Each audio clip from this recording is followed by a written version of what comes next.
শুরুতে আমরা দেখি মহাবিশ্ব সৃষ্টি নিয়ে কোরআন কি বলেছে, আর বিজ্ঞান এই আধুনিক সময়ে এসে আমাদেরকে কি জানালো।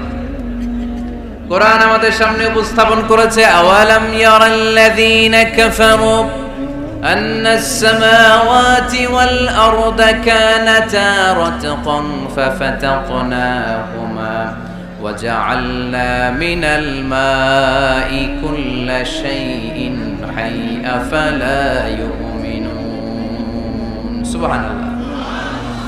কাফির মুশরিকরা কি দেখে না, আদিতে সৃষ্টির শুরুতে মহাবিশ্বের সব কিছু আকাশ জমিন এক জায়গায় লেপ্টে ছিল, একটা বিস্ফোরণের মাধ্যমে আমি মহাবিশ্ব তৈরি করলাম। আর এই পৃথিবীর মধ্যে, এই বসুন্ধরার মধ্যে, এই মহাবিশ্বের মধ্যে প্রাণবন্ত যা আছে সব কিছু আমি পানি থেকে তৈরি করলাম। এই পৃথিবীতে প্রাণবন্ত যা আছে তার সবটাই আল্লাহ কি থেকে তৈরি করেছে? পানি থেকে। এটা হচ্ছে কোরআনের থিওরি, যার প্রাণ আছে ওইটা তৈরি হয়েছে পানি থেকে। বিজ্ঞান এসে এটাই স্বীকার করেছে। বিজ্ঞান বলেছে এই পৃথিবীর প্রথম যে প্রাণ এটা পাওয়া গিয়েছে পানিতে। ওই প্রাণের নাম দিয়েছে তারা অ্যামিবা। কি নাম দিয়েছে? It's a very small unicellular organism in this universe. এককোষী অণুজীব, খুবই ছোট। তারা বলেছে এটা পানি থেকে এসেছে। তারপরে এসেছে জুপ্লাঙ্কটন, ফাইটোপ্লাঙ্কটন, ব্যাকটেরিও প্লাঙ্কটন। এই শৈবালগুলো, এই স্পিসিসগুলো, এই প্রজাতিগুলো পানি থেকে ডেভেলপ করেছে। তাহলে বিজ্ঞান যা বলেছে তার সাথে কোরআনের হুবহু মিল আছে না নাই? আবার আল্লাহ বললেন পানির মধ্যে আমি অনেক ক্যাটাগরি করেছি। পানির মধ্যে কিছু আছে মিঠা পানি, যেটা খেলে আমাদের হৃদয় ঠান্ডা হয়ে যায়। আবার পানির মধ্যে কিছু আছে লোনা পানি, যেটা মুখে তোলা যায় না, ঠিক কিনা? হাদা আযবুন ফুরাত ওয়া হাদা মিলহুন উজাজ। একটা লোনা পানি, একটা মিঠা পানি, দুই সাগরের পানি দুই দিক দিয়ে বয়ে যায়, মাঝখানে অদৃশ্য দেয়াল দিয়ে দিল কে? মারাজাল বাহরাইনি ইয়ালতাকিয়ান বাইনাহুমা বারযাখুন লা ইয়াবগিয়ান ফাবিআইয়ি আলাই রাব্বিকুমা তুকাযযিবান। লোনা পানির সাগর, মিঠা পানির সাগর বয়ে যায়, মাঝখানে অদৃশ্য দেয়াল, একটা পানি আরেকটার সাথে মিশে না, ঠিক কি না? এই দৃশ্য দেখছেন আপনারা? কোথায় দেখেছেন? চাঁদপুর।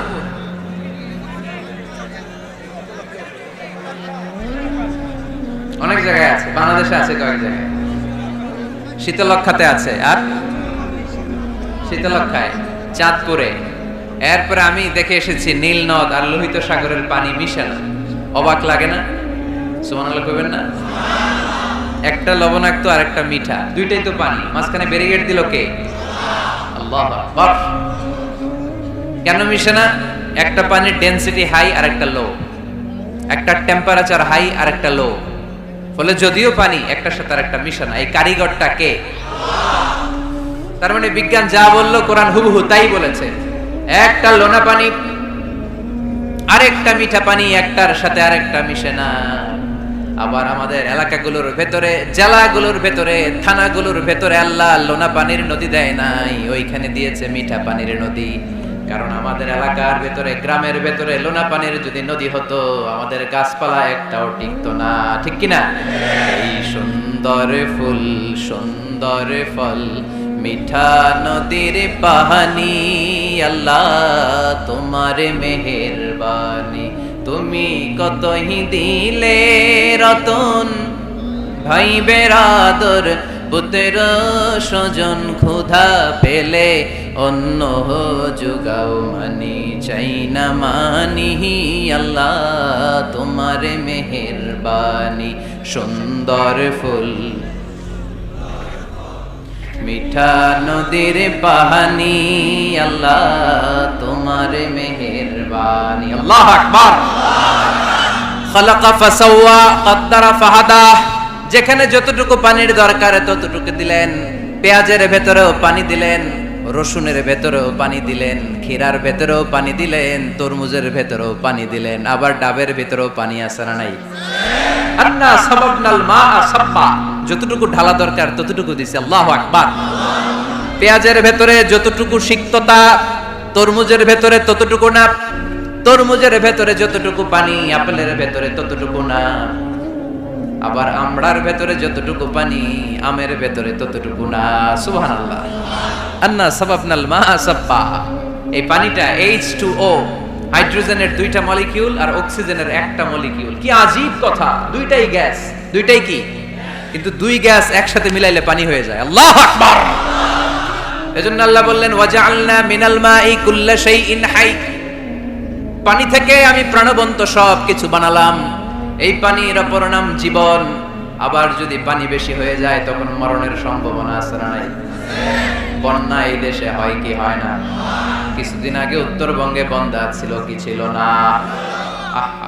নূহ আলাইহিস সালামের উম্মাকে অবিশ্বাসের কারণে, গাদ্দারির কারণে আল্লাহ এই প্লাবন দিয়ে, পানি দিয়ে শেষ করে দিয়েছে। এজন্য পানি দেখলেই এটা যে বাঁচার কারণ, বাঁচার মাধ্যম এমনটা নয়। এই পানি দিয়ে আল্লাহ আমাদেরকে শায়েস্তাও করতে পারেন, পানিশমেন্টও করতে পারেন, শাস্তিও দিতে পারেন, আযাব আর গজব দিয়ে তলিয়েও দিতে পারেন। ঠিক কি না? ওয়াজআলনা মিনাল মাই কুল্লা শাইইন হাই, পানি থেকে প্রাণবন্ত সব কিছু তৈরি করলো কে? আল্লাহ। আবার আল্লাহ বললেন কাফেররা কি দেখে না, আকাশ জমিন সব একসাথে ছিল, মহাবিস্ফোরণের মধ্য দিয়ে আমি মহাবিশ্ব তৈরি করেছি। এই বিস্ফোরণটার নাম কি বলতো? Big bang. মাশাআল্লাহ, কেমন শ্রোতা দেখছেন? সায়েন্সের সবকিছু নিয়ে বসছে আজকে। Big bang. স্টিফেন হকিং একটা বই লিখেছে, a brief history of time. সেখানে সে যে তথ্য দিয়েছে কোরআনের সাথে very similar to the concept of Stephen Hawking. Stephen হকিংও এই কথা বলেছে। সে বলেছে মহাবিশ্ব সৃষ্টির আগে সবকিছু একটা অণুর ভেতরে ছিল, হাই সিঙ্গুলারিটি, সবকিছু এক জায়গায় ছিল। ফাফাতাহনাহুমা, এক বিশাল আওয়াজের মাধ্যমে, এক বিস্ফোরণে মহাবিশ্ব সৃষ্টি হলো। ওই আওয়াজটার নাম ছিল কুন। আওয়াজটার নাম ছিল কি? ইন্নামা আমরুহু ইযা আরাদা শাইআন আন ইয়াকুলা লাহু কুন ফায়াকুন। আমরা বাংলায় বলি না কুন ফায়াকুন? কুন ফায়াকুনের মালিক কে? তিনি বলতে দেরি, হতে দেরি হয়। কুন, হাও, হয়ে যায়। বি, ইট ওয়াজ। আল্লাহ যখন বলেছেন কুন, এই আদিতে সব মিলে থাকা এই মহাবিশ্বের সবকিছু এক মহা বিস্ফোরণের মাধ্যমে গোটা বিশ্বে ছড়িয়ে পড়ল, গোটা বিশ্বে ছড়িয়ে ঘুরতে আরম্ভ করলো। এই বিস্ফোরণের ছোট্ট একটা কণার নাম পৃথিবী। এই মহা বিস্ফোরণের ছোট্ট একটা কণার নাম মঙ্গল। এই মহা বিস্ফোরণের ছোট্ট একটা কণার নাম বৃহস্পতি। এই মহা বিস্ফোরণের ছোট্ট একটা কণার নাম সূর্য। এরকম কত হাজার, অযুত, লক্ষ, নিযুত কোটি কণা বড় বড় তারকা রূপে মহাবিশ্বে ঘুরে বেড়াচ্ছে। আল্লাহ ছাড়া এর খবর কেউ রাখে না। এগুলো যে কত বিশাল, এগুলো নিয়ে আমাদের চিন্তা করা দরকার। আবার এই 200টা দেশ মিলে এই পৃথিবীর 30 ভাগ, বাকি 70 ভাগ শুধু পানি। তার মানে মহাবিশ্বের সবচেয়ে বড় গ্রহের নাম পৃথিবী, তাই না? এত বড় হওয়ার পরও এটা বড় হইতে পারে নাই। পৃথিবী যে কত ছোট এটা কল্পনা করলে অবাক হতে হয়। বৃহস্পতি একটা গ্রহ আছে, আমাদের সৌরজগতের গ্রহ। আপনারা দেখবেন গুগল করলে একটার থেকে আরেকটার সাইজ কত বড়। বৃহস্পতি আমাদের চেয়ে অনেক বড়। যেই সূর্যের আলোতে সকালবেলা পৃথিবীটা আলোকিত হয়, এই সূর্যটা পৃথিবীর চেয়ে 13 লক্ষ গুণ বড়। সুবহানাল্লাহ মাহফিল শেষে কয় গুণ বড়? 13 গুণ বড়, 1300 গুণ বড়, 13,000 গুণ বড়। কয় লক্ষ? 13 লক্ষ গুণ বড়। তার মানে 13 লক্ষটা পৃথিবী সূর্যের ভেতরে রাখার জায়গা আছে না নাই? সূর্যই কি তাহলে সবচেয়ে বড়? আরো উপরে যান, আরো বড় পাবেন। সূর্য হচ্ছে তারা, তাই না? স্টার। সূর্যের পরে আমাদের সবচেয়ে কাছের তারার নাম প্রক্সিমা সেন্ট্রাই। আজকে গুগল করলেই পাবেন, অনেক আছে এরকম। আলফা সেন্ট্রাই এ, আলফা সেন্ট্রাই বি, ব্যাটেলজিউস নামে এক তারা পাওয়া যায়, ইটা ক্যারিনা নামে তারা পাওয়া যায়। যে সূর্য পৃথিবীর চেয়ে 13 লক্ষ গুণ বড়, এমন অনেক তারা আছে যেটা সূর্যের চেয়ে কয়েক হাজার কোটি গুণ বড়। তার মানে ওইটাই সবচেয়ে বড় তারা না, ওগুলোরে খেয়ে ফেলতে পারে এরকমও বড় বড় তারা মহাবিশ্বে আছে না নেই? এরকম হাজার কোটি তারা নিয়ে আমাদের গ্যালাক্সি। আমাদের গ্যালাক্সির নাম মিল্কি ওয়ে। আমাদের গ্যালাক্সি থেকে সবচেয়ে কাছের যে গ্যালাক্সি, এটার নাম হচ্ছে অ্যান্ড্রোমেডা। এরকম হাজার হাজার কোটি গ্যালাক্সি নিয়ে প্রথম আকাশের মহাশূন্য, প্রথম আকাশে এখনো যাইতে পারি নাই আপনাদেরকে নিয়ে। রংধনুর কয় রং? সবাই কন আর জোরে। 7 রং না? আমরা ছোটবেলায় মুখস্থ করতাম বেনিয়া সহকলা, বেনিয়া সহকলা। এই 7 রঙের পাহাড় ওখানে দেখা যায়, এক জায়গায় 7 রঙের পাহাড়। সুবহানাল্লাহ কইতে পারলেন না মজা করে? বানালো কে? সুনানে তিরমিজি আর মুস্তাদরাকে হাকিম, মুসনাদে আহমদ ইবনে হাম্বলের হাদিস। আল্লাহ যখন পৃথিবী বানালেন, এই পৃথিবীটা ঘোরার পাশাপাশি কাঁপাকাঁপি শুরু করে দিল। এই পৃথিবীর কাঁপাকাঁপি বন্ধ করার জন্য রব্বুল আলামিন পৃথিবীর মধ্যে পাহাড় গেড়ে দিলেন। 7টা tectonic plate, 7 tectonic plates creates the mountain range on earth. 7টা টেকটনিক প্লেট আল্লাহ দিলেন। পৃথিবী সৃষ্টি করার পরে পৃথিবী কাঁপে, আল্লাহ পাথর দিয়ে পেরেক মারলেন, পৃথিবী আর কাঁপে না। সুবহানাল্লাহ কও। ফেরেশতারা দেখে তো অবাক। ফেরেশতারা বলে, আল্লাহ পাহাড়ের এত শক্তি, পাহাড় গেড়ে দিলেন পৃথিবীতে, আর পৃথিবী কাঁপে না। হাল মিন খালকিকা আশাদ্দু মিনাল জিবাল, আল্লাহ আপনার সৃষ্টির মধ্যে পাহাড়ের চেয়ে শক্তিশালী কি কিছু আছে? আল্লাহ বললেন, নাআম আছে। আল হাদিদ, লোহা। লোহা পাহাড়ের চেয়ে শক্তিশালী, কারণ লোহা পাহাড়ে মারলে পাহাড় ভেঙে যায়, ঠিক কিনা? ফেরেশতারা আরো অবাক, লোহা এত শক্তিশালী। হাল মিন খালকিকা আশাদ্দু মিনাল হাদিদ, আল্লাহ তাহলে লোহার চেয়ে শক্তিশালী মনে হয় কিছু নাই, আছে? আল্লাহ বললেন, নাআম আছে। আন্নার, আগুন, কারণ আগুনের মধ্যে লোহা ফেলে দিলে লোহা গলে যায়, ঠিক কিনা? ফেরেশতারা তো আরো অবাক। ফেরেশতারা বলে, তাই নাকি? আগুন এত শক্তিশালী, তো হাল মিন খালকিকা আশাদ্দু মিনান নার, আল্লাহ আপনার সৃষ্টিতে আগুনের চেয়ে শক্তিশালী কিছু আছে? আল্লাহ বলে, আছে। আলমা, পানি, কারণ আগুনের মধ্যে পানি ঢাললে আগুন পাওয়া যায়। ফেরেশতারা তো এবার আরো অবাক, পানি এত শক্তিশালী, ওই পানি গট গট গট গট করে আমরা খাই, এত শক্তিশালী আল্লাহ। হাল মিন খালকিকা আশাদ্দু মিনাল মা, আপনার সৃষ্টিকুলের মধ্যে পানির চাইতে শক্তিশালী কি কিছু আছে? আল্লাহ বলে, আছে। সেটা আবার কি? আল্লাহ বলে, আর রিহ, বাতাস। বাতাস যখন সাগরের পানির মধ্যে উচ্ছ্বাস মারে, তখন এটা জলোচ্ছ্বাস হয়ে যায়, ঠিক কিনা? বাতাসের ধাক্কায় পানি জলোচ্ছ্বাস হয়ে এক জায়গা থেকে আরেক জায়গায় যায়। আল্লাহ বললেন, পানির চাইতেও শক্তিশালী সৃষ্টি আমার আছে, ওইটার নাম বাতাস। ফেরেশতারা অবাক হয়ে আবার জিজ্ঞেস করে, আল্লাহ আপনার সৃষ্টিকুলের মধ্যে বাতাসের চাইতেও শক্তিশালী কিছু আছে কিনা বলেন। আল্লাহ বললেন, আছে। বাতাসের চাইতেও শক্তিশালী হলো আমার আশরাফুল মাখলুকাত মানুষ। মানুষ শক্তিশালী, ওই মানুষ যে মানুষ গোপনে দান করে। গোপনে আল্লাকা সিররুন ইনদাল্লাহ বাইনাকা আনতা ওয়া বাইনাল্লাহ, আল্লাকা সাদাকাতুন তাখফা লা ইয়ালামুহা ইল্লাল্লাহ, আল্লাকা সিররুন ইনদাল্লাহ বাইনাকা আনতা ওয়া বাইনাল্লাহ, আল্লাকা সাদাকাতুন তাখফা লা ইয়ালামুহা ইল্লাল্লাহ। পড়তে হবে আল্লাহু আকবার। গোপন দান যিনি করে তিনি সবচাইতে শক্তিশালী, ঠিক কিনা? এজন্য মাতুয়াইলের ভাইরা গোপন দান করতে রাজি আছেন নাকি? অমুক ভাই বিশিষ্ট সমাজ সেবক 2 লক্ষ টাকা, বলেন মারহাবা। এইভাবে দান করবেন? মারহাবা করলেও আসি, না কইলেও আসি, ঠিক কিনা? মারহাবা যদি বলে দেন, সমস্যা নাই। মারহাবা না বললেও দিবেন। তাহলে খুশি কে?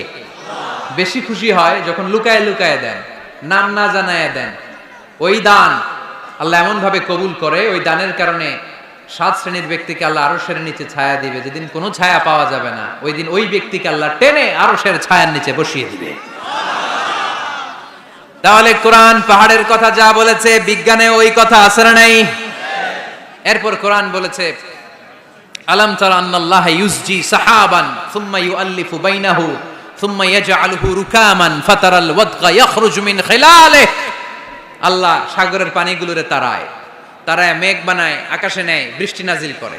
এটাকে বলে, সায়েন্স এটার নাম দিয়েছে ওয়াটার সাইকেল বা হাইড্রোলজিক্যাল সাইকেল।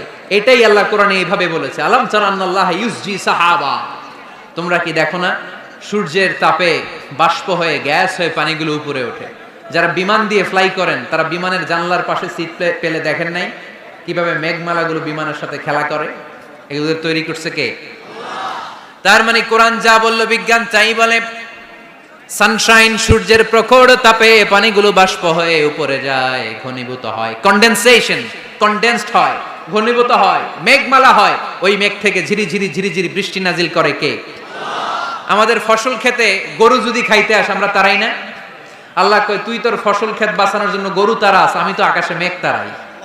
তোর এখান থেকে যে ফসল আসে, এখানে ফসল উৎপাদনের জন্য পরিশ্রম তুই একা করস নাই, আমারও পরিশ্রম আছে। তুই দুনিয়ার জমিনে ছাগল তাড়িয়ে দিস, মেঘ তাড়িয়ে দিস, আমি আল্লাহর আদেশে আকাশের মেঘগুলো আমি তাড়িয়ে তোর ক্ষেতের উপরে, ফসল ক্ষেতের উপরে নিয়ে বৃষ্টি নাজিল করে আমি সবুজ শ্যামল ফসল ক্ষেত দিয়েছি। তার মানে সায়েন্স যা বলেছে আর বিজ্ঞান যা বলেছে মিল আছে না নাই? আকাশে মেঘমালা দেখলে বিষ্ণু ঈসা ইসলাম ভয় পেয়ে যেতেন, দোয়া পড়তেন, আল্লাহুম্মা সাইয়িবান নাফিআ, আল্লাহ উপকারী বৃষ্টি দেন। বৃষ্টি দেখলে, মেঘ দেখলে আল্লাহ রাসূল পেরেশান, একবার ঘরের ভিতরে আরেকবার বাইরে, একবার ভিতরে আরেকবার বাইরে। আম্মা জান বলতেন, ইয়া রাসূলুল্লাহ, আকাশে মেঘ দেখলে আপনি পেরেশান হন কেন? আল্লাহ রাসূল কেঁদে কেঁদে বলতেন, আয়েশা আমি জানি না এই বৃষ্টি আর তুফান থেকে মদিনায় সজীব শ্যামল ঘাস লতা পাতা জন্মাবে, নাকি এর মধ্যে থেকে বজ্রপাত এসে আমাদের পাপের কারণে আল্লাহ মদিনাটারে জ্বালিয়ে দিবে, আমি জানি না।